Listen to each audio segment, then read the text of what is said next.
ಕರ್ನಾಟಕದ ರಾಜ್ಯದ ಜನತೆಗೆ RSSನವರ ಸಂಸ್ಕಾರದ ಬಗ್ಗೆ ಇವತ್ತು ಮಾತನಾಡ್ತೀನಿ. BL ಸಂತೋಷ್ ಸರ್ ಅಂತ ಒಬ್ಬರಿದ್ದಾರೆ. RSS ಸಂಘಟನೆಯಿಂದ ಮೇಲ್ ಬಂದವರಂತೆ. ಅವ್ರಿಗೀಗ 59 ವರ್ಷ ವಯಸ್ಸು. ಮೋಸ್ಟ್ಲಿ ಭಾಳಷ್ಟು ಜನ ಕನ್ನಡಿಗರಿಗೆ ಅವ್ರಿಗೆ ಗೊತ್ತಿರಲ್ಲ, ಅದಕ್ಕೆ ಹೇಳ್ತಾ ಇದ್ದೀನಿ ಅವ್ರ ಬಗ್ಗೆ.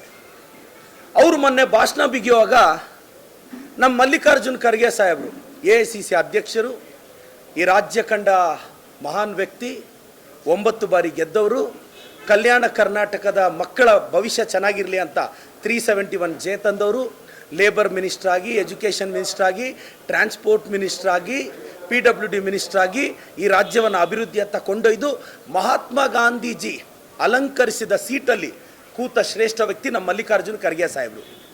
ಪ್ರಿಯಾಂಕ್ ಖರ್ಗೆ ಸಾಹೇಬ್ರ ಬಗ್ಗೆ BL ಸಂತೋಷ್ ಅವರು ಮಾತಾಡುವಾಗ ಅದೇನೋ ರಜಾಕ್ ಆಡಳಿತ ಬಂದಾಗ ಅವರು ಅವ್ರ ಅಪ್ಪ ಅನ್ನೋ ಪದಗಳನ್ನೆಲ್ಲ ಬಳಸಿದ್ದಾರೆ.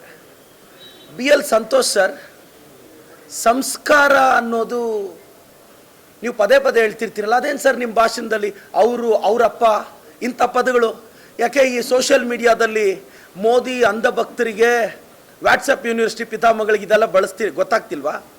ಅಲ್ಲ, ಖರ್ಗೆ ಸಾಹೇಬರು ನಿಮಗಿಂತ 20-25 ವರ್ಷ ದೊಡ್ಡವರು, ವಿರೋಧ ಪಕ್ಷದ ನಾಯಕರು. ಅವ್ರಿಗೊಂದು ಗೌರವ ಕೊಡಬೇಕು ಅನ್ನೋ ಕನಿಷ್ಠ ಕಾಮನ್ ಸೆನ್ಸ್ ನಿಮಗಿಲ್ಲದೆ ಇದ್ದರೆ ನೀವೇನು ಸಂಸ್ಕಾರ ಕಲ್ತಿದ್ದೀರಾ ಸರ್? ಇನ್ನೊಂದು, ನಮ್ಮ CT ರವಿ ಅಣ್ಣ, ನಾನು ನೋಡ್ತಾ ಇದ್ದೆ ಗೂಗಲಲ್ಲಿ, CT ರವಿ ಎಂಬ ಪದದ ವಿರುದ್ಧಾರ್ಥಕ ಪದವೇನು ಅಂತ. CT ರವಿಯ ವಿರುದ್ಧಾರ್ಥಕ ಪದ ಒಳ್ಳೆತನ, ವಿರುದ್ಧಾರ್ಥಕ ಪದ. ಭಾಳಷ್ಟು ಜನ ನೋಡಿ, CT ರವಿ ಅಣ್ಣ, ನೀವು ಬಾಯಿಗೆ ಬಂದಂಗೆ ಮಾತಾಡ್ತೀರಾ. ನೆನ್ನೆ BL ಸಂತೋಷ್ ಅವ್ರ ಭಾಷಣದಲ್ಲಿ ಹೇಳ್ತಾರೆ, ನಂಬಿಕೆಯಿಂದ RSS ನಡೆಸ್ತಾ ಇದ್ದೀವಿ, ನಮಗೇನು ರಿಜಿಸ್ಟ್ರೇಷನ್ ಬೇಕಾಗಿಲ್ಲ. ಸರ್, ಈ ದೇಶದ ಕಾನೂನು ಬಗ್ಗೆ ಗೌರವ ಇಲ್ವಾ? IT ಆ್ಯಕ್ಟ್ ಬಗ್ಗೆ ನಿಮಗೆ ಗೊತ್ತಿಲ್ವಾ? ಮತ್ತು ಯಾಕೆ ಕಾನೂನು ಪಾಸ್ ಮಾಡಿದ್ರಂತೆ?